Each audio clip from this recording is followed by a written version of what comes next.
सदा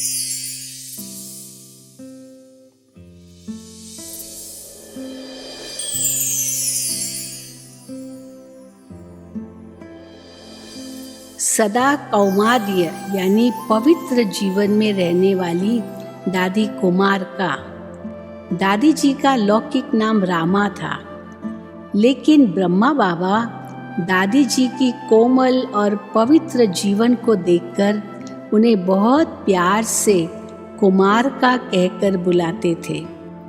ऑलमाइटी बाबा ने दादी जी को प्रकाशमणि नाम दिया।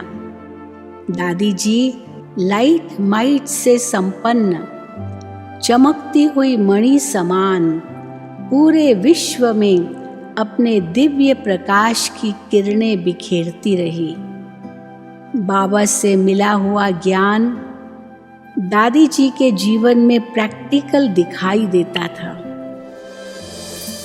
एक बल एक भरोसे में नंबर 1। दादी जी की बुद्धि कहाँ भी अटकी नहीं, न अटकी न चटकी। उन्होंने कभी किसी देहधारी को सहारा नहीं बनाया। सदा एक बल एक भरोसे के आधार पर हर कार्य में सफलता प्राप्त की। उन्होंने अपने मार्गदर्शन में एक बल एक भरोसे के आधार पर यज्ञ का इतना बड़ा विस्तार किया। ओम शांति भवन से लेकर ज्ञान सरोवर, शांति वन, मनमोहिनी वन आदि का जो विस्तार हम सब देख रहे हैं, ये उनके दृढ़ संकल्प एक बल एक भरोसे का प्रत्यक्ष प्रमाण है। वे संपूर्ण निश्चय बुद्धि निश्चिंत स्थिति में रहती थी। सदा उनको यही ध्यान रहता था कि करन करावनहार बाबा है, हम तो निमित्त हैं। उनके बोल व चलन में कभी मैंपन नहीं आया। दुआओं के भंडार की मालिक थी। दादी जी के पास दुआओं का भंडार था। वे सदा कहती, मुझे तो बाबा की और आप सबकी दुआएं चला रही है। दादी जी के पास दुआओं का जैसे भंडार था। वे सबको समय पर साथ देती, सुख देती। उनके दिल में हर एक के प्रति सहानुभूति थी।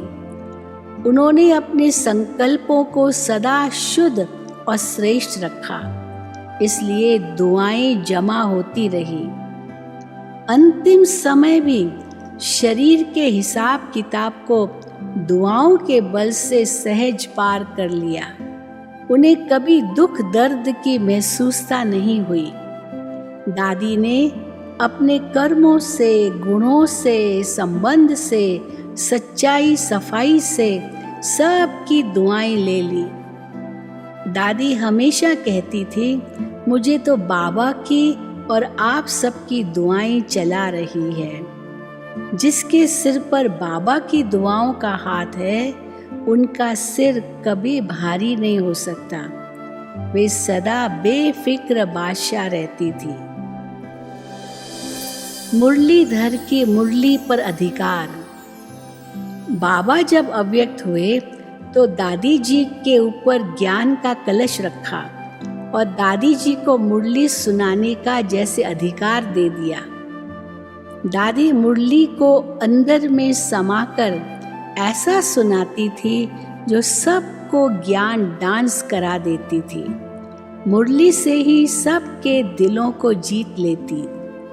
दादी के अंदर सदा यही रहता था कि कुछ भी हो जाए, मैं बाबा की मुरली क्लास में जाकर जरूर सुनाऊं।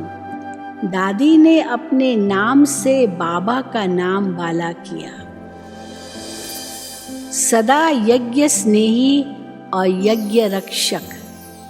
बाबा की, यज्ञ की व परिवार की कभी कोई निंदा करे, ये दादी जी सुन नहीं सकती थी।